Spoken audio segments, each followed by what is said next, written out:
Okay. And you are live. I am live. Well, welcome everybody, and thank you all for joining tonight's class. If I say today, I apologize. I'm used to doing these on Sundays. So tonight we're going to talk about hormones and nutrition and the role that nutrition can play in helping with hormone balance. Hormones are a very complex topic. Very, very. There are actually over 1,000 hormones thought to be in our body. Right now, there's about 200 that have been identified, but studies are ongoing in regards to identifying different types of hormones that are in the body. We're not going to talk about that many tonight. So we are going to talk about some of the major hormones, and some of the information was actually discussed in my last class. And Rochelle, I forgot to ask you this before we started. What? I'm sorry. No, that's okay. So some of the information that I'm going to kind of go over briefly tonight, we went over in depth in my last class. I know you were there. I'm not sure you were there. So if you weren't in my last class, I apologize, but it is recorded and it is available potentially to view once again. So if you do have questions, oh, yes, it is. Okay. So it was on nutrition and inflammation. So inflammation and hormones really go hand in hand a lot. So if I briefly go over some stuff, that's kind of why, because I went in depth in the last class. So always talk to your doctor. I'm not giving medical advice. I'm giving medical nutrition therapy tonight. I have had in the past people kind of run out and take themselves off of medication. I do not recommend that. I recommend that you speak with your doctors first before taking any of this medical nutrition advice into your lives. All right, so again, hundreds of hormones. We're only going to talk about a handful tonight. And hormones are actually, they were discovered in 1902, which obviously they were around far before then, but they were starting to be studied in 1902. And the name comes from the Greek word meaning to arouse to activity, which is kind of cool, I think. And hormones were described as chemical messengers that were released into circulations that had effects on distant organs. It always kind of amazes me how back in the 1900s we could identify these types of things, isolate these types of chemicals in our body and kind of know what they did. It just fascinates me. So hormones have profound effect on our mental, physical, and emotional health. They're chemical messengers that play a major role in controlling multiple functions in our body. They influence every aspect of our daily lives. So normally our endocrine system, which contains glands, produces the exact amount of hormone that we all need on a daily basis to function in what we have in our daily lives. However, hormone imbalances have become increasingly prevalent in today's world. Why do you think? Too much crap in the food. Absolutely. And pollution. Absolutely.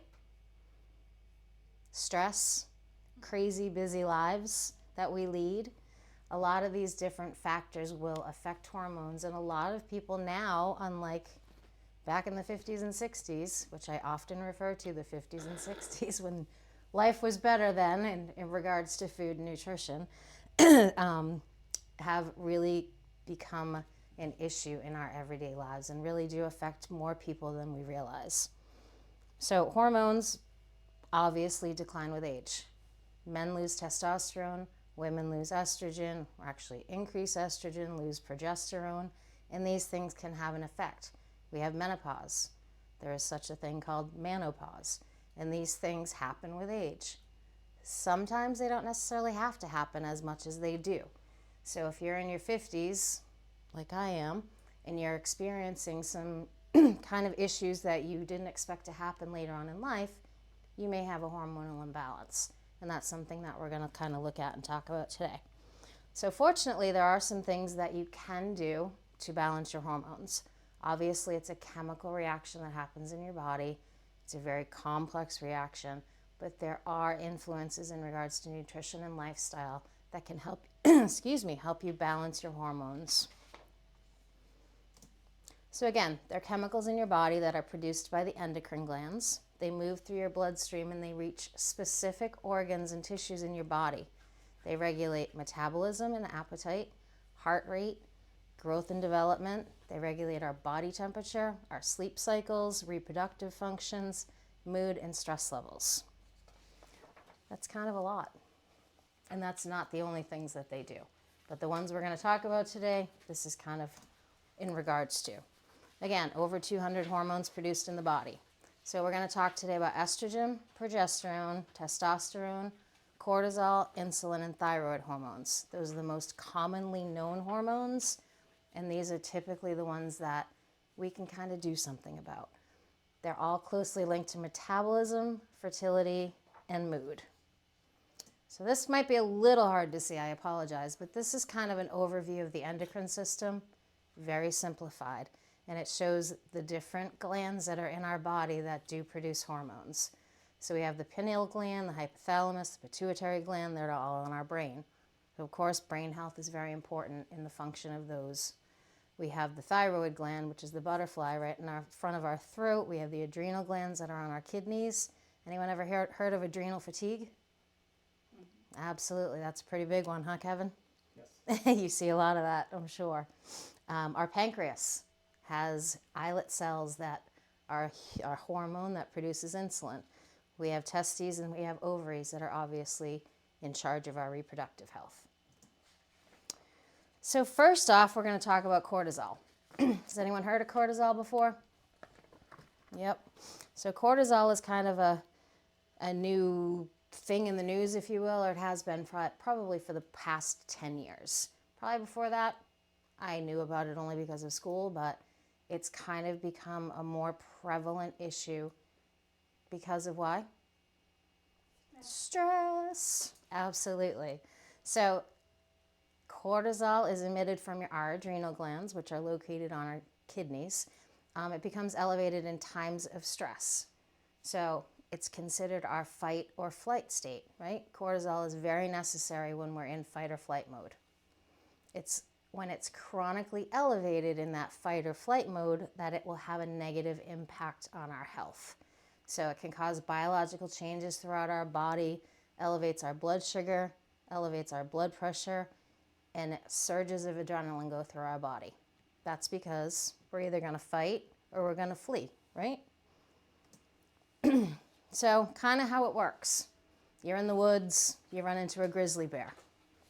That's kind of a stressor. So we have a complex hormonal cascade and cortisol secretion into our body that emits or starts off that fight or flight response.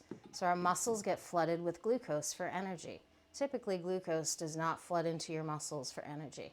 What do you think that's for? To help you run. To help you go, right? Insulin production is inhibited. So that means in response to glucose, usually insulin is emitted. Insulin will take the glucose, bring it into the cells. However, in this process, the insulin is told, no, you're not going to go, you're going to stop, because glucose needs to be used immediately. Then the cortisol also narrows the arteries, while the epinephrine increases our heart rate, both of which force the blood to pump harder and faster. When the issue is resolved, the grizzly bear runs away, our hormone functions return to normal, right? You hope. You hope. Exactly. So what could go wrong? Nothing, right? Unless we are in this chronic cycle. So when you live a very stressed life, this is going to be your chronic cycle. So there's a lot of things that could kind of go wrong, right? So what are the signs of high cortisol? When you feel tired, but you're wired. At night, when you're supposed to be going to bed and you feel really tired, and then all of a sudden you have all this energy. Well, you're not supposed to have all this energy at night from cortisol. Your cortisol increases in the morning. It does not increase at night. So that could be a sign that you have high cortisol. Brain fog or trouble concentrating.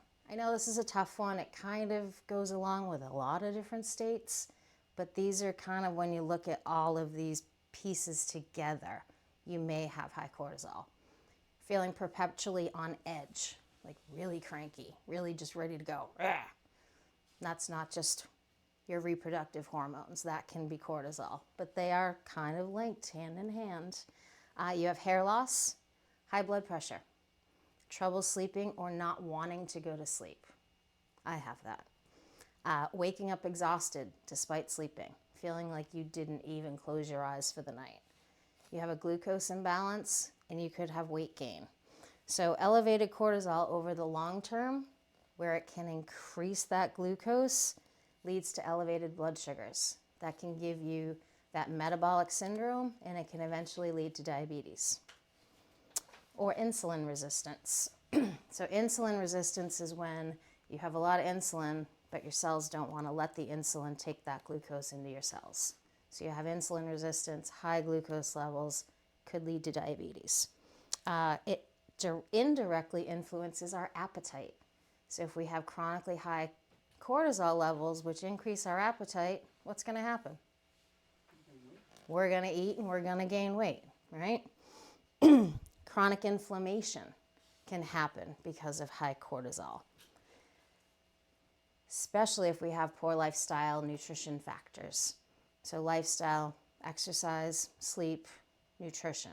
Those are very big components of cortisol levels. It impairs digestion and absorption. What's going to happen then?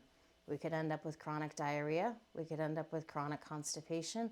We could end up with malnutrition because we are not absorbing the nutrients appropriately because of the high cortisol levels. Can therefore aggravate your mucosal lining, can cause heartburn. We can kind of get that upset stomach when we can't really identify why. What's going on? I don't know. I don't really feel good. My stomach's upset. Did you eat something? I don't know. These are kind of things that happen on an ongoing basis, not just like a one-time kind of thing. Arterial constriction and high blood pressure. That can lead to heart attack and heart issues. Damage from damage to vessels, and if you have high cholesterol on top of that, you can have plaque in your arteries. Anyone know what cholesterol does in your arteries?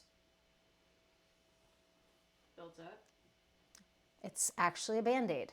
So if you have damage to the inside of your blood vessels, that's the interior Band-Aid. Well, if there's chronic damage, it's going to layer and layer and layer, and you can have blockages from that cholesterol. Elevated cortisol with prolonged stress can lead to erectile dysfunction, and it can lead to disruption of ovulation and menstrual cycles. Long-term stress and elevated cortisol, kind of one of those weird backhanded things, can lead to insomnia. Go figure. Chronic fatigue syndrome, thyroid disorders, dementia, and depression. So as you can see, cortisol can really, do a number on our bodies. So can we figure out if we have high cortisol? Besides me making you all go, oh my gosh, all those symptoms. You need to talk to your doctor. There are urine tests and saliva tests, which are actually the most accurate. And the reason for that is because they are taken at multiple times during the day. You can take a blood test and it will tell you if your cortisol level is high. But your cortisol levels do kind of a wavy thing throughout the day, and it's meant to do that. But if you don't test it multiple times a day and know what time you're testing, there's no way to determine if it's supposed to be high or if it's not supposed to be high. So there are home kits. There is something called the Dutch test. Now the Dutch test, some physicians like it, some physicians don't. The ones that don't like it, it tests for a lot of things. And they will admittedly say they don't know how to read the results and don't know how to fix it. I did take a look, and there are local clinics that do the Dutch test. So theoretically, they would be well versed in reading the results. So if you wanted to do something like that, it can be a little expensive. It can be anywhere from $200 to $600. But if it's something that you're very concerned about, it's probably well worth the money, because down the road, having all these other issues that potentially could happen is going to be a lot more expensive. So just something to think about. So how do we reduce cortisol without having to test? Stress management. I know it's easy to say, but it has to be done. Now, that is different for everybody. Stress management could be a walk in the woods. Walking is actually the number one way to reduce cortisol. It doesn't even have to be in the woods. It can be at your job. You can walk around the building, just getting out and moving. Exercise in general is very good to reduce cortisol. Our hormones do not like a sedentary lifestyle. They kind of tend to go out of whack when we're not moving and going. Anti-inflammatory diet that we talked about on the last class. We need to balance our blood sugars. A whole food diet. Do you guys know what I mean when I say whole food diet? So it's basically meats, fruits and vegetables, cut out the processed foods, anything that is kind of a homegrown food item, if you will. Potatoes, rices, things of that nature. Whole foods, nothing in a box. If you can't pronounce it, don't eat it. I'll say that probably 5 times tonight. And we can talk about the anti-inflammatory class that I did the last time if you would like to talk more. There is a slide on that, but low alcohol intake. Chronic elevated alcohol intake is actually the number one, excuse me, my goodness, their number one hormone disruptor.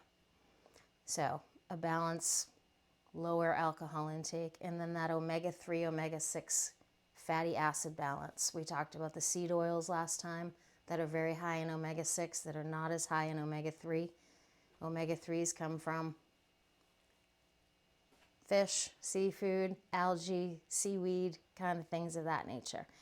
And then develop good sleep habits. We're going to talk more about that in a few minutes. Okay, insulin. We all know what insulin is, right? Something that helps us to maintain our blood sugars.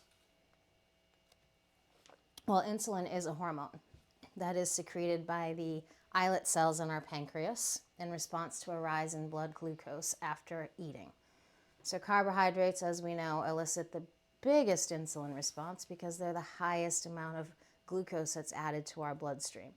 So carbohydrates are the bread group, grains, sugar, any type of sugar really. Those are the biggest amount of glucose added to our bloodstream. I don't know why this always happens to me. Excuse me. As soon as you're behind the table. I know. Well, it's because I'm talking a lot. So insulin sensitivity is how well or how poorly our body uses insulin. Now, as we know, diabetes is a problem with insulin, right? Okay. Well, there are people that don't have diabetes and have a problem with insulin. It's called insulin sensitivity. So how sensitive you are to that insulin is key. So if insulin sensitivity is high, insulin will shuttle nutrients from your blood into the cells much more readily and easily. If your insulin sensitivity is low, then the nutrients aren't taken into the cells as readily, but they can then be stored as body fat. Well, then it kind of leads to a host of other issues if we're not tolerating insulin very well.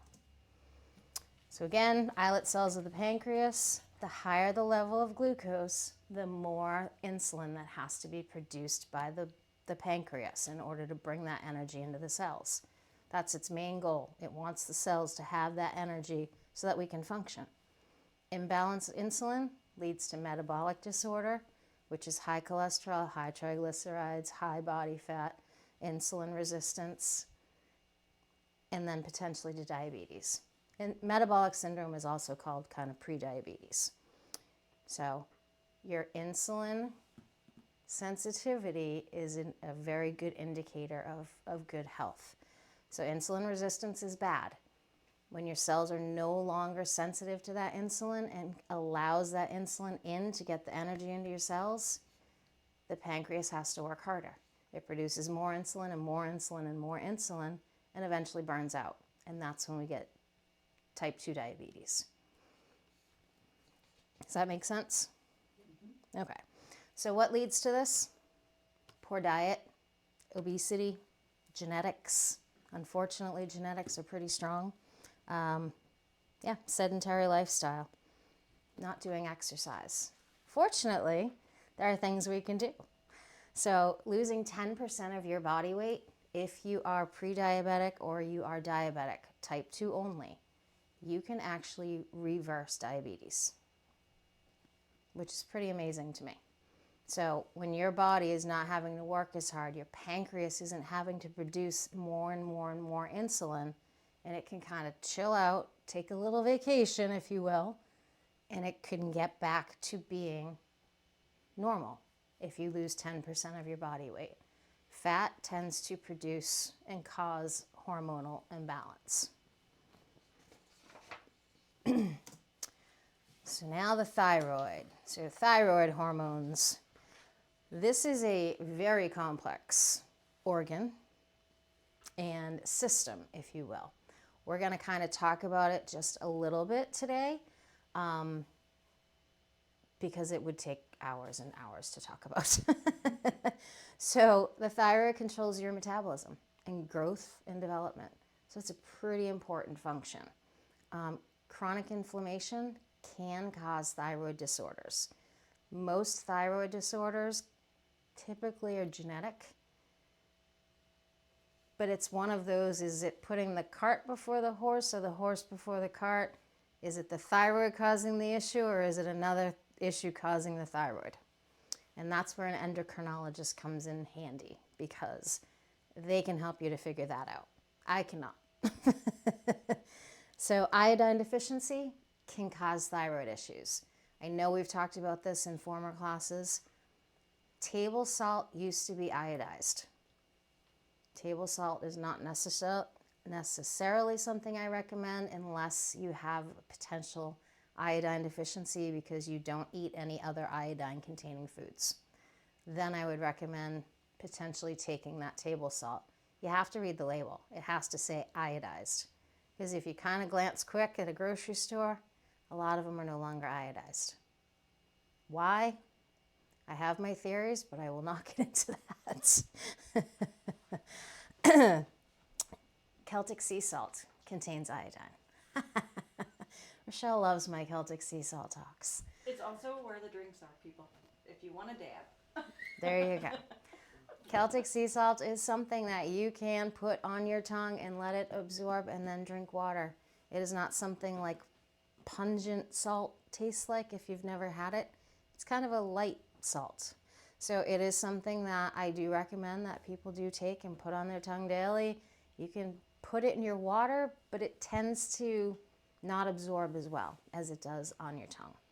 Right now, it is incredibly expensive. On Amazon, the last I checked, it was $90 for a pound. For a pound?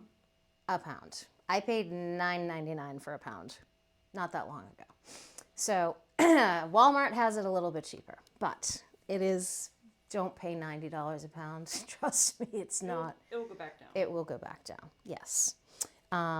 So the other foods that contain iodine, obviously, seaweed, kelp, those kind of things. Fish, seafood, some dairy products. Egg yolks are very high in iodine for their size for an egg. So don't forget to eat the yolks. When people say, I eat egg whites, I'm like, no. If you like eggs, eat the whole thing. Eggs are not the demon they're made out to be. Yeah. So about 20 million people are suspected to have some kind of thyroid disorder. That's a lot. It's definitely a lot. If you are a person that has a disordered thyroid, you should have your vitamin D levels checked. They kind of go hand in hand. In studies, they have been correlated, potentially because vitamin D is very important to the immune system. It's kind of one of those hand-in-hand things. Definitely, if you're going to take a vitamin D supplement, it needs to contain vitamin K2 and magnesium. And you should take 2,000 IUs, also known as international units a day of vitamin D. How many? 2,000. And it needs to have what else in it? K2 and magnesium. It also has to be taken with a fat source. So whether that's whole milk or cheese or whatever, coconut oil. I don't care what fat source you choose. Why does it need to be taken with K2 and magnesium? For absorption. Otherwise, it's kind of just hanging out there and it's not being absorbed in the way that it should, because of the way vitamin D is kind of in your skin, if you will. Because vitamin D is actually a hormone. It's kind of an involved process, but K2 is required in order to convert everything in your body to the vitamin D that your kidneys need. And what is K2? Vitamin K, Oh, it's just, yes, vitamin K. Okay. So people tend to ask if they are on a blood thinner about vitamin K because vitamin K actually helps blood to clot. Doctors will not agree with me, but if you take a consistent amount of vitamin K a day, i.e. a supplement, then your Coumadin levels or whatever blood thinner levels can be based around that. That's my non-doctor opinion. So a restricted diet, yeah. So vitamin D, can you get vitamin D that already has vitamin K2 and magnesium? It's all in one pill? Yes, you can. Or? Okay, Yep. thanks. A lot of people will take just vitamin D. And it's kind of like, I mean, you can, it's just not going to do what it should do, And if you will. do you need magnesium to help you absorb calcium as well? Yes. Yes. Okay, Yes. all right, thanks. The magnesium, when it's with vitamin D and K, does not matter the source of magnesium, if you will. It's probably going to be a cheaper magnesium oxide, which is still okay to kind of help the process along for absorption. So a restricted diet can actually decrease our thyroid function. Now, when I say restricted diet, do I mean, a vegan diet, a vegetarian diet? No, not necessarily. As long as you are getting all the proper components of a healthy diet, that is not a restricted diet. A restricted diet would be the carnivore diet, when someone's only eating meat and does not eat fruits, vegetables, nothing else. That kind of a restrictive diet. Or if you don't eat any fruits and vegetables, that's a restrictive diet. So, but a restrictive diet can cause a decrease in our thyroid hormones. It can decrease our estrogen production, and it can decrease our growth hormone. So well-balanced whole food diet, again, is best. So we're going to talk about sex hormones. Maybe after a break, is that okay? Oh, yeah. We're about halfway. Okay, sure. Thank you. You're my timekeeper. Welcome back. Okay, so now we're going to talk about our reproductive hormones a little bit. Actually, we're probably going to talk about them more than any of the other hormones because they are kind of the number one, if you will, cause of a lot of issues that happen in our bodies. So sex hormones are made from cholesterol. Cholesterol is turned into progesterone. Progesterone, in turn, is changed into progesterone. Not going to go into how, because honestly, probably couldn't tell you anyway. But progesterone is considered our happy hormone. So progesterone, as you probably can figure out, is a pretty important hormone in all of our bodies. So in turn, progesterone creates estrogen. Estrogen causes cell proliferation, or also known as cell growth. It creates testosterone, and it creates adrenal hormones. We're going to focus right now on the estrogen, testosterone, and progesterone because they're pretty important. So as progesterone production goes down, you would think that estrogen production would what? Go down too. Go down too, but it doesn't. Estrogen actually skyrockets when progesterone goes down, kind of to make up for those hormones that we think that we need. So estrogen production increases and we become estrogen dominant. Now this is in both men and women. This can happen. We can become estrogen dominant in the wrong situation, wrong environment, if you will. So, I mean, yes, this is a little bit more about what happens in the female body than in the male body. But as you can see, when progesterone levels go down, testosterone production will also go down. So it's the opposite in women. Estrogen goes up. We're going to talk about in a little bit what happens with too much estrogen for men. So high cortisol can tank our progesterone. So that's where they go hand in hand. estrogen dominance can cause fibroids, cysts, decreased sperm count, prostate issues, depression, and high estrogen is the cause of hot flashes. I laugh because never mind. So if you have issues with your monthly cycle, not all of us will have a monthly cycle, there is something called cycle syncing.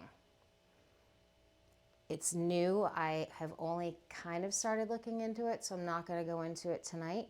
But cycle syncing really looks at where you are in your cycle and the kind of foods that correlate. So if you're ovulating, it's more warm foods. If you're not ovulating, if you have your period, then it's more cold foods.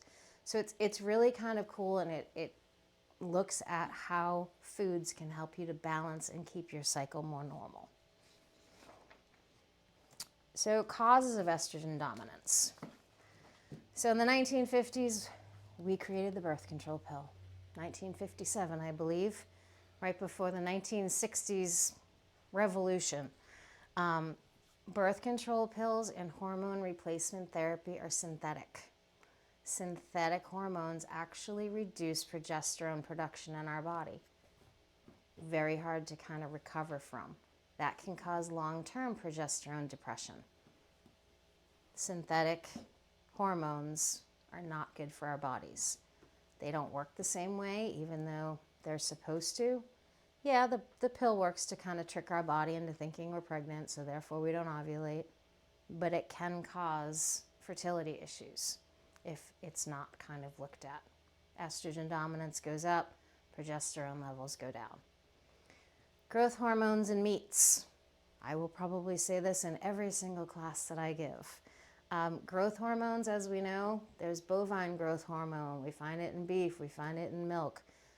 I don't know what the chicken hormone is, but you see chicken production, you see the ginormous chickens that Purdue comes out with, they are given growth hormones. Even though they say that they're not giving growth hormones, at a certain age in a chicken especially, once you stop those growth hormones, they cannot be detected when the chicken goes to be slaughtered. Yes, unfortunately. That's what happens. Xenoestrogens. This is the number one cause of hormone imbalance in men and women. I can't stress this one enough. It's not nutrition related, but this is something that will cause a hormone imbalance. So plastics, anything that you can squish. There is a chemical in there called bisphenol A that makes that plastic so that you can crunch it. So water bottles, food storage containers, coffee cup lids.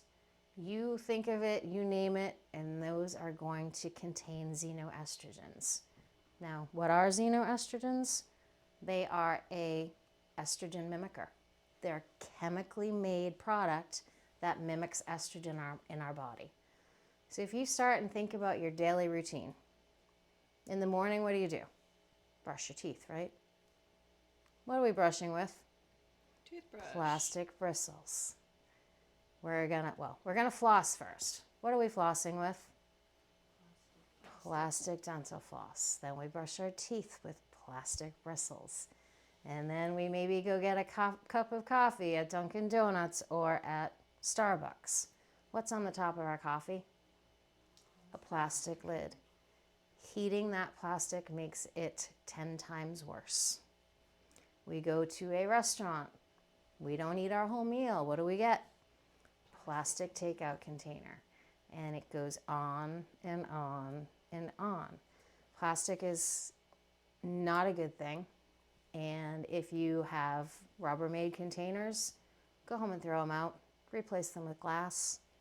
My husband gets so upset at me, but whenever I buy any food, pickles, I get huge things of pickles because I love pickles.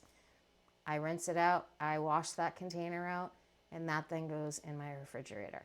I use mason jars for food storage. A couple of years ago, I realized that I definitely had some estrogen dominance, and I am trying my best to eliminate as many things as possible. So even though it might say BPA free, there's going to be other chemicals in those plastic containers. Fragrances. Something I probably will never give up is my perfume, but fragrances are contained in everything. What's our biggest organ in our body? Skin. Exactly. What are we putting all over? Stuff. Chemicals. Stuff, right? We are using shampoo in our hair, we're using conditioner, we're using soap, we're using laundry detergent, all sorts of things. Clothing. Polyester, acrylic, and nylon are the 3 top items that have xenoestrogens. Don't I? It was a good idea to put those in there. Well, it makes them pliable and it makes them easier to wear. And yes. And this is something I learned in preparing for this class. I never realized that these fabrics contained xenoestrogens. Men are kind of lucky. They usually wear a cotton t-shirt and cotton Sometimes underwear it's under not. their clothes, right? Sometimes it's not easy to get 100% cotton anymore. A lot of it's polyester mix. That is true. A little bit of polyester is not going to be horrible. I don't want to freak everybody out again and say, go home and throw out everything in your closet. No. A little bit of polyester is okay. But a lot of those wicking shirts that we all wear to go work out, what are we doing? We're going to go sweat. We're going to open our pores and we're going to wear polyester and it's going to go right into our bloodstream. Yeah, it's a little scary. Think of our leggings. Yeah. Think of anything that we wear. But there was something that said men are lucky because they have cotton boxers, briefs, underwear, and then a cotton t-shirt. So their bodies aren't touching a lot of that synthetic fabric. Yeah, okay. Xenoestrogens are 20,000 times stronger than human estrogen.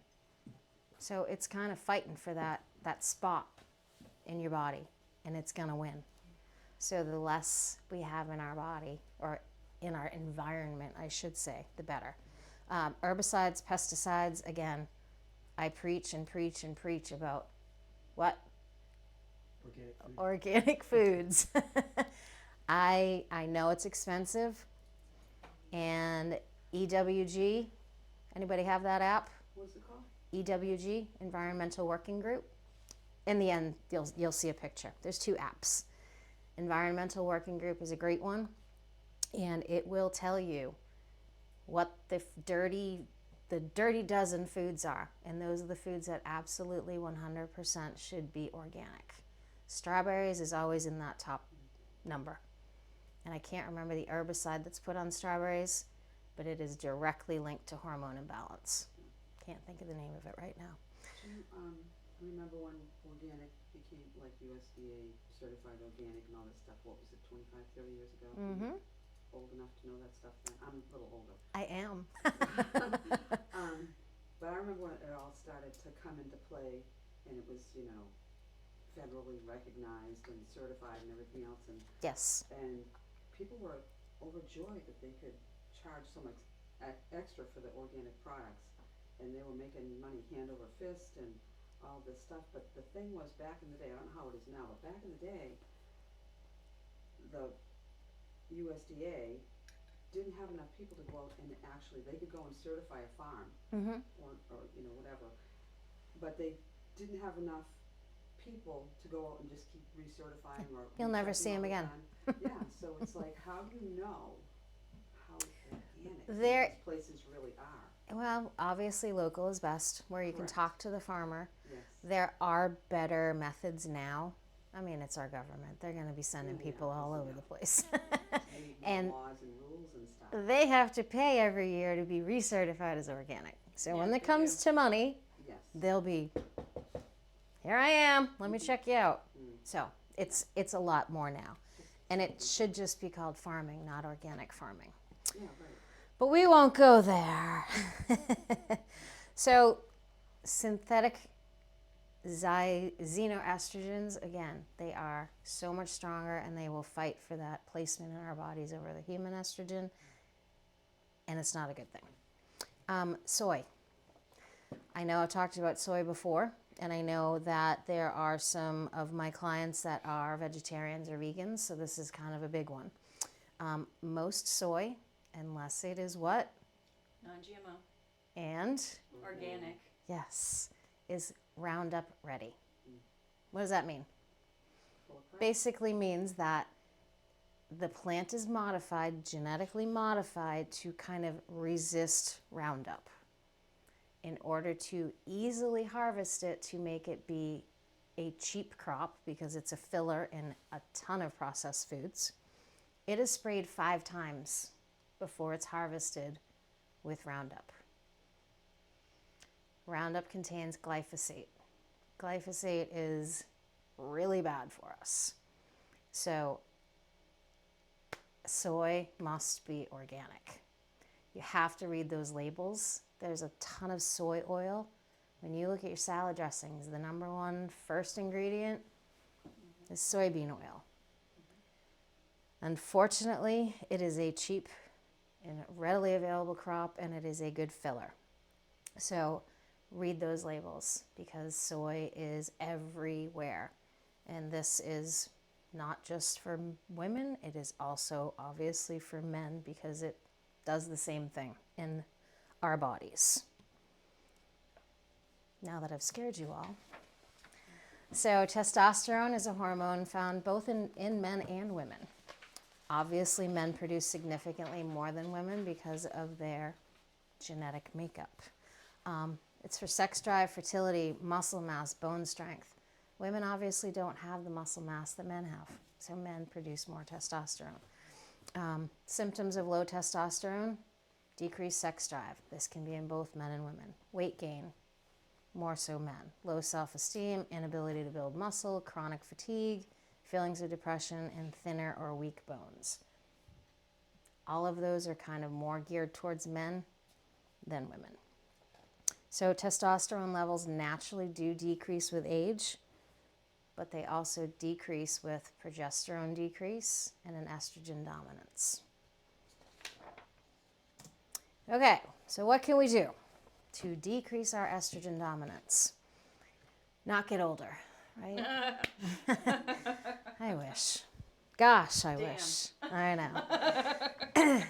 So I know this is controversial, but eliminate the birth control pill. There are other ways for birth control, only because it is a chemical that is mimicking estrogen and it can potentially cause long-term issues. Hormone replacement therapy, more so the old school hormone replacement therapy. Now there are bioidentical hormones. I am only now just looking into that. Kind of controversial as well, not necessarily considered safe. Hormone replacement therapy is highly linked with heart disease in women and also breast cancer. Organic only, organic meats and organic soy or local. I go to a local farm, I get grass-fed beef, I get grass-fed chicken, I make sure I know what their animals are eating. So it doesn't necessarily have to be organic. Yeah. We grow beef. You do? Yeah. We'll talk. There is also, your liver has a lot to do with decreasing estrogen dominance. There is a pathway that excretes estrogen out of your body. It's a normal pathway. It's an essential pathway. Sometimes it kind of gets gummed up. Your liver is obviously the biggest detoxifier in your body, as well as your kidneys. Your liver kind of gets a little bit sluggish, so therefore the pathways may not be as productive. So ways to increase the estrogen excretion, something called indoles. I know, it's a fancy word.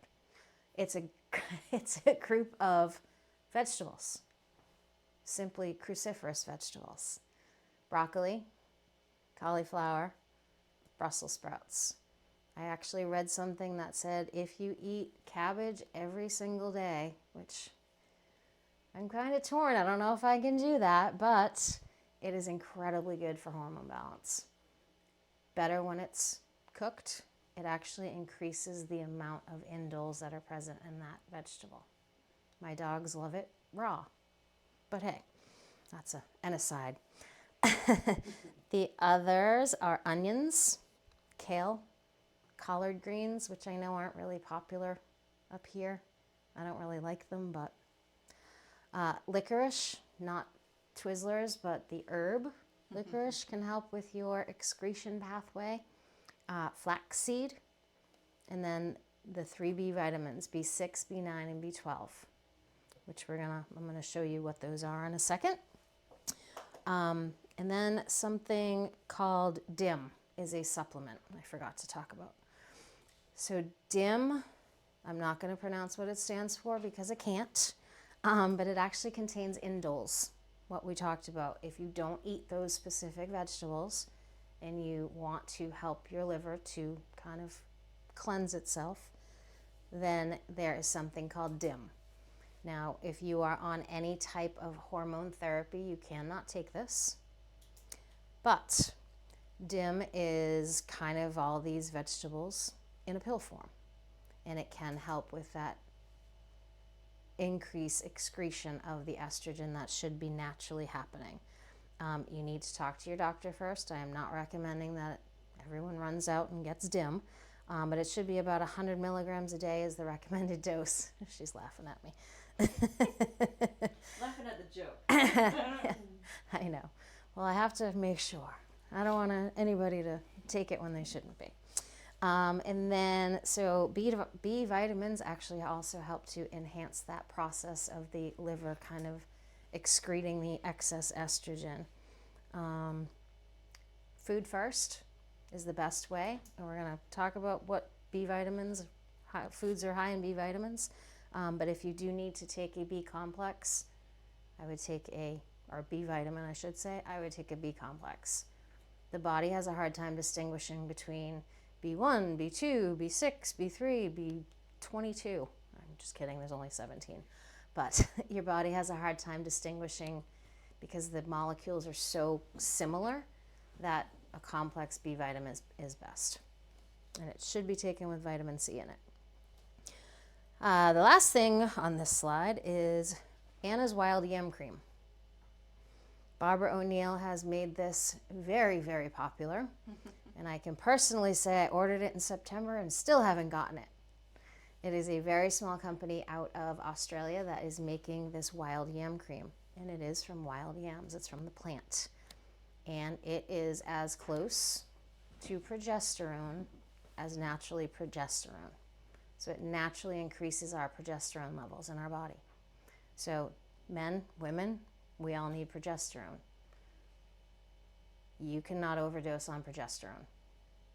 So Anna's Wild Yam Cream, when you take it and you apply it once a day to different spots in your body, it absorbs and it naturally increases your progesterone, which is going to decrease our estrogen.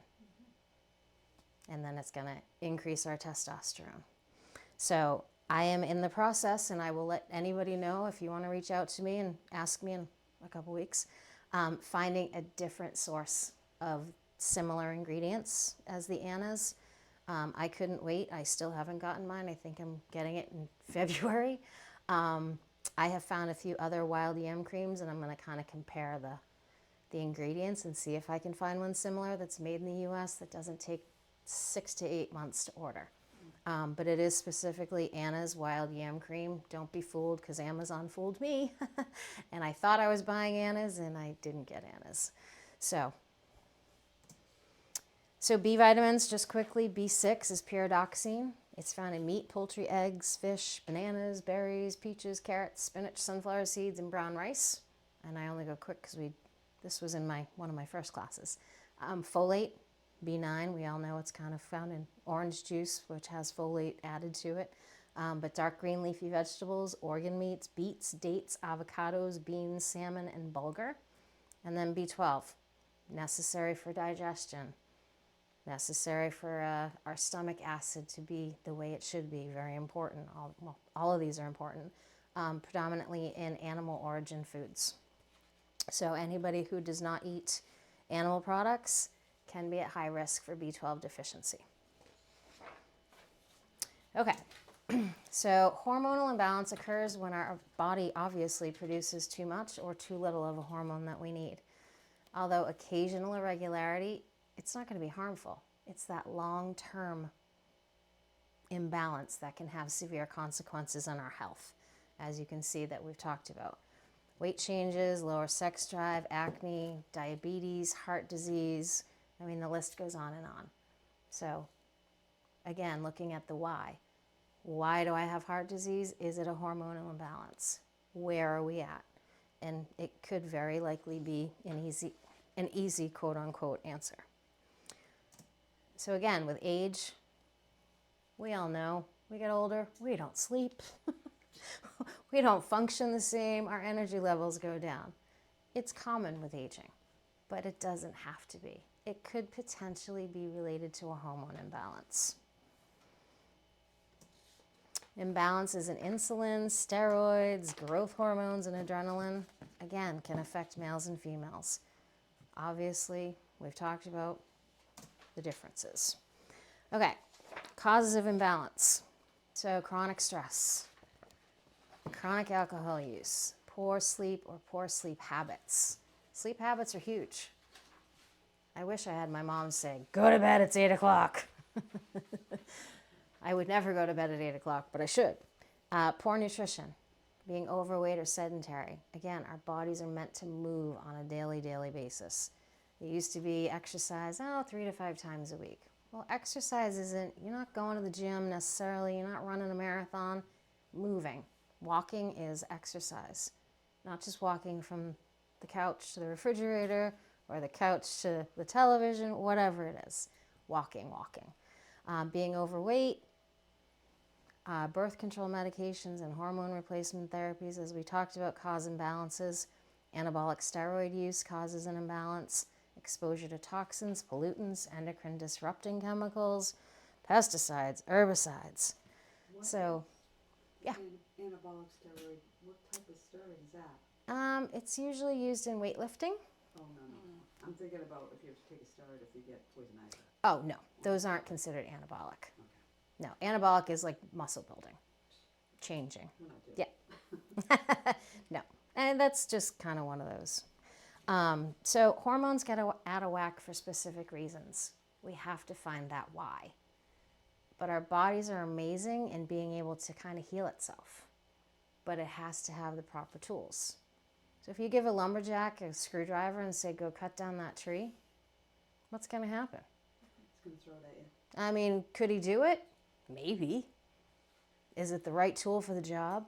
Nope. Could he eventually make it happen? If it's a little tree, maybe you could chop away at it. But if we're not giving him the proper tool, just like we're not giving our body the proper tools, the job's not going to get done the right way. So medical causes of imbalance, poor gut health. Is that a medical condition? Potentially. It could be IBS, it could be malabsorption, it's kind of one of those blanket diagnoses. It could be related to poor diet. Poor liver health, diabetes, thyroid issues. Again, thyroid issues can be genetic. What's it caused from? Hard to sometimes know. Disordered eating. Now that doesn't mean an eating disorder, it just means maybe we're not eating the right way, the right foods, the right combination of foods. Cancers and menopause are medical causes of imbalance. Most of these issues can be addressed with proper nutrition and whole foods. I keep saying whole foods, not the store. Okay, so how are we going to bring balance to our bodies? Again, a whole food diet.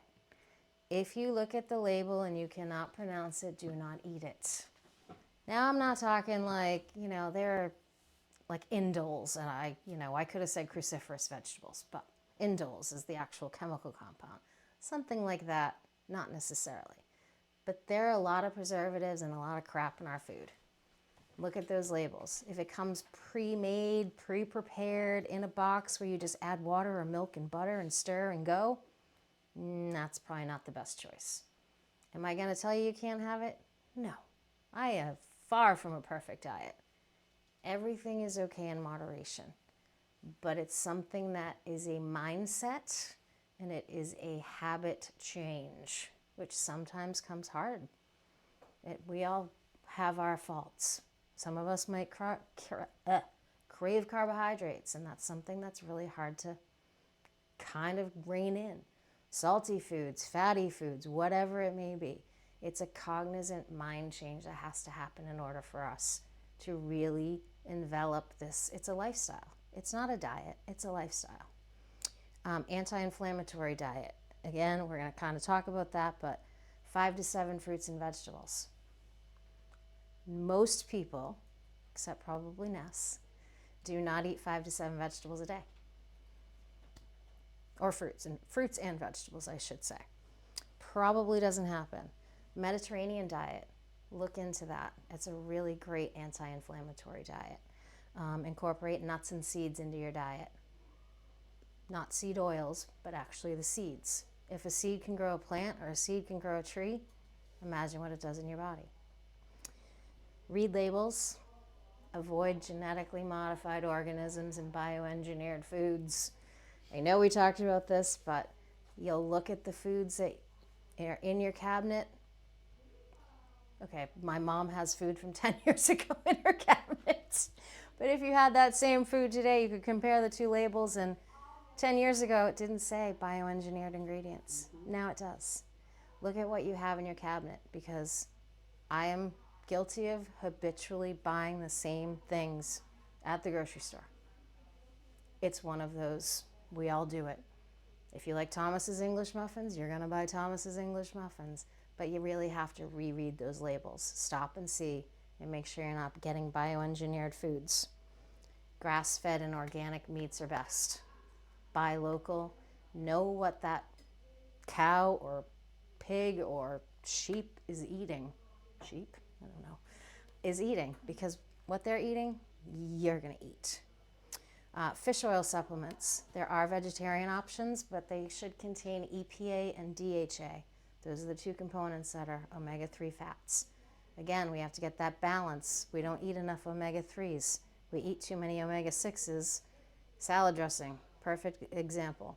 Huge in omega-6, we need that balance to decrease inflammation. Make sure fish oil is wild caught.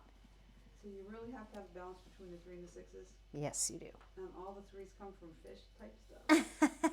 You can take a supplement. They're nasty. Not necessarily. Not anymore? Not anymore. It's not the cod liver oil that your mom said, open up, it's coming in, you're going to eat this. I promise.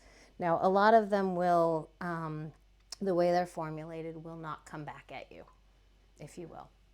There's a lot of new ones on the market. I don't have any specific to recommend right now, but if you would like recommendations, just reach out to me.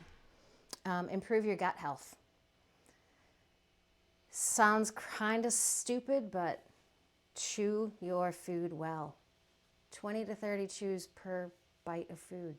I know it sounds really stupid, but it is the first process in our digestion. So it's our chewing and our saliva in our mouth. If we're not digesting the proper way, it's not going to go very well when it gets down to your stomach. We're eating too fast. We're not sitting and relaxing when we're eating. We're talking too much. We're taking in air, which causes issues in our digestive tract. Chew slowly. Reduce your sugars, artificial sweeteners, which we know feeds the bad bacteria in your gut, and avoid processed foods as much as possible. Increase our fermented foods. So fermented foods are, kimchi, sauerkraut, kombucha. I remember kombucha. Things of that nature. Increase our fiber intake. Water. Water is hugely important for our digestion. You should be drinking half of your body weight in ounces of water per day. If you're not, get it up there as much as you can. High omega-3 foods. Now, it doesn't necessarily just have to be the seafood. Seaweed salads, algae kind of containing foods. Supplements is okay. Have you had seaweed salad? I have. Do you like it? I love it. Really good. I've had seaweed salad too. Yeah. I'd like to try it. It's really Where good. would one do that? I actually, oh, well, I was gonna say probably best to make it yourself because if you get it from certain stores, they use different oils that aren't very good for you. I don't wanna go to a store, do they serve it at a restaurant? oh yeah, Chinese restaurants have it. Oh, they do? Japanese restaurants. I won't lie, I get mine at Market Basket in the sushi section. Yeah, okay, I mean, I don't look at the ingredients because I kind of like to think that the benefits outweigh that risk. great, okay, But One of those that's moments. personally. Yeah. yeah. Nori wraps are something that I don't know where you get those. An Asian market would have them. Yeah, they're at Asian markets, and then also in the like section of the grocery store it has all the like Oh, cooking ingredients, like the dried lychee and stuff like that. yeah. Okay. I will have to go there. You can actually get dried seaweed chip like packs as snack packs, and they make them with avocado oil instead of other oils Oh, Good to dried know. seaweed. and sea salt. See, this is where I fall because I don't go to those necessarily aisles because I buy the same things all the time. Those are in that same aisle too, the snacks. Okay, And the Asia. Good to know. Well, the Asian Mexican oil. good to At know. the Hannaford? Yep, right here at Heritage. Cool. We have some right in that I corner. might have to stop on my way home. Dried seaweed chips with, what did you say is on them? Huh? What did you say is, no, Avocado oil. avocado. They're made with avocado oil. Okay. So garlic. Garlic is very good at improving gut health, as is organic bone broth. Hello, come on in. Consider a probiotic, but you need to talk to your doctor. Organic bone broth, Yes, collagen, is there collagen in that? there would be, yes. Yes, okay. Because it's kind of the bone marrow and everything is boiled down. Yeah. And it is cooked for a long time.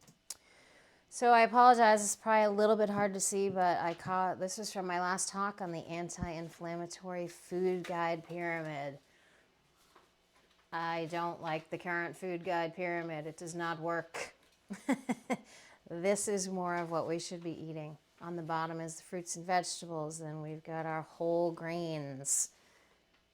I won't go into all of that because I've probably over talked about it. Then we have the fish and seafood, whole soy foods again, organic. Mushrooms are a fascinating food to me. I think that they're amazing. I'm not going to talk about them a lot. Other sources of high quality protein that are either local, grass-fed, or organic. We got herbs and spices, teas, supplements, red wine in moderation. Healthy sweets are on the top. Dark chocolate is a great food for you. Just You're so welcome. you guys know, sorry, No. you will actually be getting these slides as well, so you'll get a larger version of it in your emails. Just so you guys know. Okay. Thank you. Do not skip breakfast and do not drink coffee on an empty stomach. I know, I'm guilty of it too. Ideally, have 30 grams of protein with your breakfast. Now, what's 30 grams of protein look like? It sounds pretty daunting, right? It's not too bad. We can do it. So it's 2 eggs, 2 sausage patties, which I know, I'm putting a processed food out there, which is okay, and then a multigrain piece of bread with some nut butter on it. That's one idea. It can be a smoothie with your choice of a protein powder in it. Peanut butter, yes. Nut butter is probably a better choice, but peanut butter is okay. It is kind of a nut butter. It's more lentil butter, but sorry, I'm getting technical. Yogurt, Greek yogurt is another option at breakfast, which has a lot of protein in it. Again, you can mix things like nut butter in it. You can mix protein powder into it, things of that nature. So it's not really as hard as it seems. So start your day with a lot of protein. Protein is necessary to create the hormones in your body. Undereating can actually sabotage your hormones.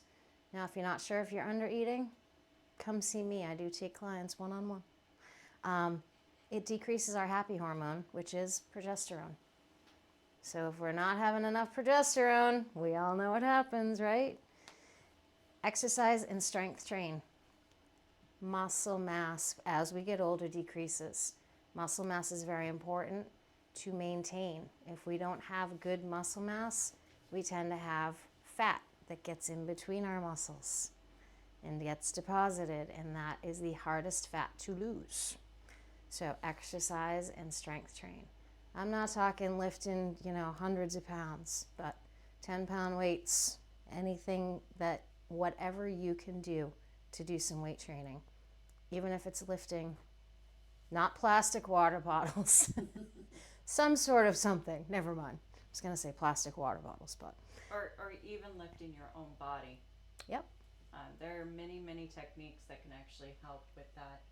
If you have any questions. She's in the back of the room. Walking, again, is the number one way to reduce cortisol, especially walking in the woods. Finding an environment outside and looking around in nature kind of makes you forget you're even exercising. Get 7 to 9 ounces. What is wrong? You can tell I've been talking too long. Hours of sleep a night. Do not use technology before you go to bed. Have a sleep routine. Whether it is reading a book with some chamomile tea, which will help you to sleep, that blue light is really bad for you. It is going to stimulate your brain in such a way that it takes longer for it to relax and go into that sleep mode, and it can disturb your circadian rhythm. Buy that mattress. If you hate your mattress and you can't sleep, buy the mattress.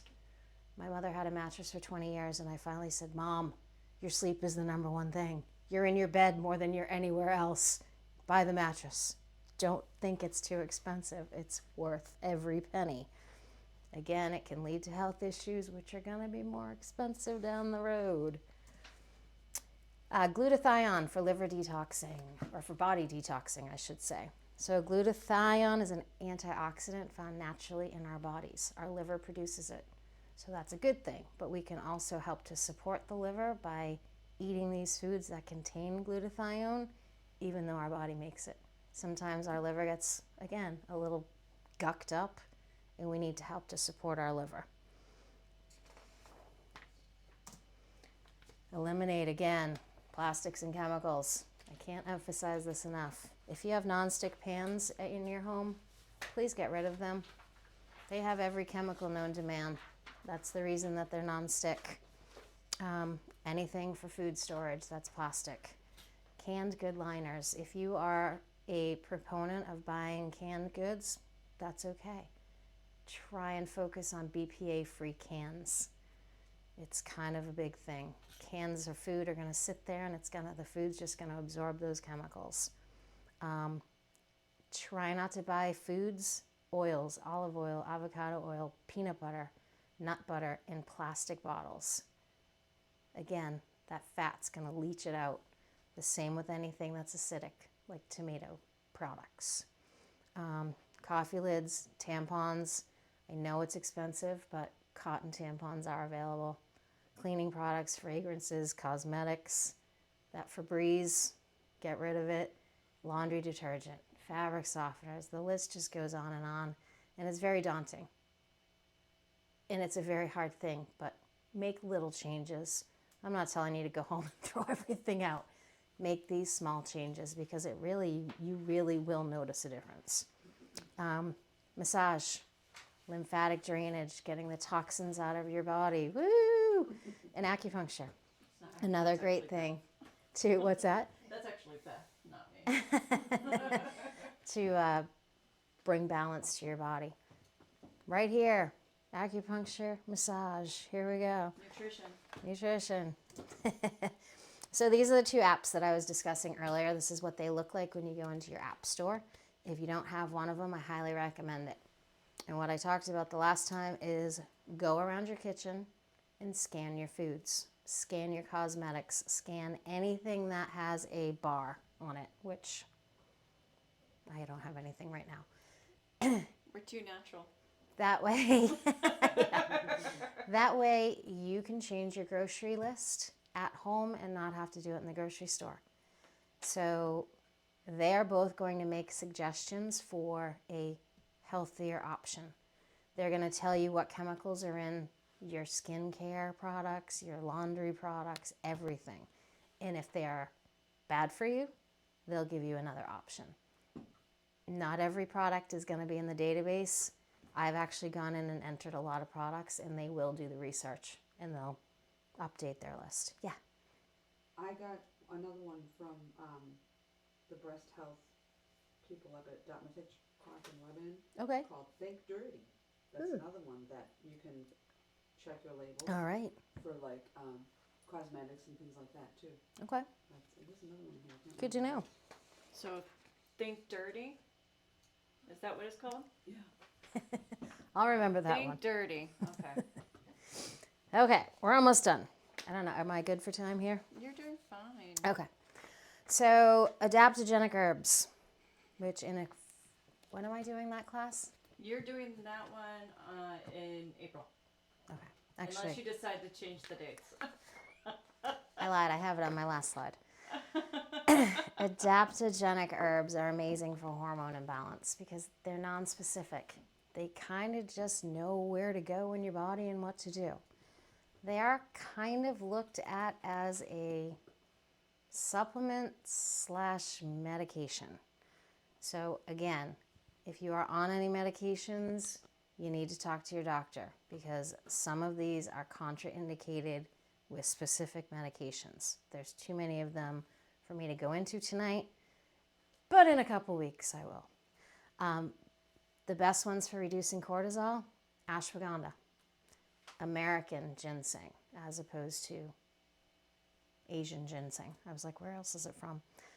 Rhodiola and schisandra berries. Now that's not as kind of readily available around here as the first three. But again, the first three do interact with some medications, and they can actually kind of cause you to feel a little bit of anxiety, even though they're supposed to reduce anxiety. So just be aware if these are something that you talk to your doctor about and then decide to start, there may be kind of a weird feeling at first. It's probably because they're working pretty quickly. Maca is a female hormone balancing. It's typically found as a powder. Reishi mushrooms, they're anti-inflammatory, anti-tumor. They're good for PCOS, polycystic ovarian syndrome.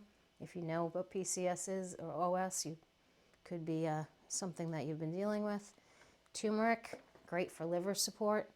Cordyceps, they balance hormones like estrogen and progesterone. And Shilajit is considered the conqueror of mountains and destroyer of weakness. I thought that was really cool. And this is an adaptogenic that I am only just looking into. It's supposed to be amazing for balancing all of your stuff. But remember that adaptogenic herbs for hormone balance aren't a cure-all or a substitute. You have to talk to I would say a naturopathic doctor, more so than a physician, is going to be able to look at what is going on and really specify. Because this isn't the only list of adaptogenic herbs. There are a lot out there. You'll see it in Ayurvedic medicine. They use a ton of adaptogenic herbs. You definitely have to go see someone who kind of specializes in this. And some acupuncturists do. It's kind of like a Chinese medicine type of person, naturopathic doctor, things of that nature. But you definitely need to go see someone and look into it before you get into it, if you will. All right, next classes. I forgot I put this in the last slide. Yay. So March 6th, again, it'll be at 6 o'clock. We are going to talk about alternative sugars, healthy or a health hazard. And then on April 10th, and I may switch these two because I'm really excited to do the urban spices class. That's why I said that the last. I know. So April 10th is right now healing herbs and spices. Okay, any questions? Yeah. Alkaline versus acidity. How does that fall into place with anything? That's probably a lot to talk about, but is there like a test you can take to see if you have high either or? Would you mind repeating the question? Yes, she's asking alkalinity versus acidity and how to know if your body is more alkaline versus acidic. It's really based on kind of what you're eating, is kind of a simple way to put it. If you're eating an alkaline diet, you're going to be alkaline, more alkaline. And that's going to be more of, more geared towards a vegetarian diet is more alkaline versus acidic. Is there a test for it? Do you have heartburn? Well, I mean, there's probably more of a checklist for it. There is kind of a lot to it. I mean, it's certainly a class that I would be willing to do in the future. Can you test for it? Technically, yes. There, you can test. A urine test will give you your pH level, and a blood test will kind of give you like a alkaline versus acidity kind of. Yeah, it's more in an acute situation that you would be more apt to see it in a blood test. But yeah, I mean, you can test it in urine. Yeah. So you mentioned for reducing estrogen dominance, licorice, and you probably don't need the candy, right? You said the herb, and then The herb. and then how would you like, what would that look like if you wanted to have licorice in your diet? How would you do that? There are different ways that you can prepare it. There are tinctures, there are teas, like you can put it into a tea. But let me get you more specific information from my herbal Okay, I mean, 'cause PDR. there's a lot of like licorice type Chinese herbs. Yep. But yeah, I'm curious if it's like a spice, Yep. or yeah, I'm curious like how would you incorporate that into your diet? And then also flaxseed. Is that something that you use, or like what form do you like do the flax meal, and like do you have a particular, do you put it in smoothies, or what do you like to do with flaxseed? I do put it in smoothies. I get the Bob's Red Mill organic flax. Right. I do get the milled stuff. I actually use it in a lot of recipes in place of like breadcrumbs. So in a meatloaf, I'll use that instead of oatmeal or breadcrumbs. Meatballs, if I make those, which I don't often. I will put it in like cereals, smoothies, kind of any way that I possibly can. Sometimes I'll just mix it with hemp seeds and just eat it. Granola bars, it could be a good addition, like to a homemade granola bar. There's a lot of I can get recipes if I don't have recipes, but I could find some recipes for good additions or good ways to incorporate it into your diet. You could probably also do like puddings with it, like chia seed Yep. pudding, mix it in with that, and coconut milk and stuff like that. Yep, and there's actually a really good, there's a chia, it's basically just strawberries, water, and chia seeds, and it makes its own jam. You could probably easily add it, because it's really kind of a neutral flavor. There's not really a, It's kind of like tapioca. yeah, puddings are a good idea. Yogurt in the morning, like if you make a kind of a yogurt parfait kind of thing. And isn't chia and flaxseed also higher in protein as well? Yes. Or am I mistaken? Oh, okay. Nope, they are. So you could have that in the morning instead of like a meat source instead. Yeah, add it to a smoothie. 30 grams is a little bit tough to get from just, those kind of things. It's a lot of, Eat it that's all. a lot of flaxseed. That's a lot of flax. That's a lot of flax and chia. You're going to need to way increase your water because you're not going to poop for days. Just saying. That's the opposite effect, right? Flaxseed It's kind of, is I mean, Too much can go the opposite direction.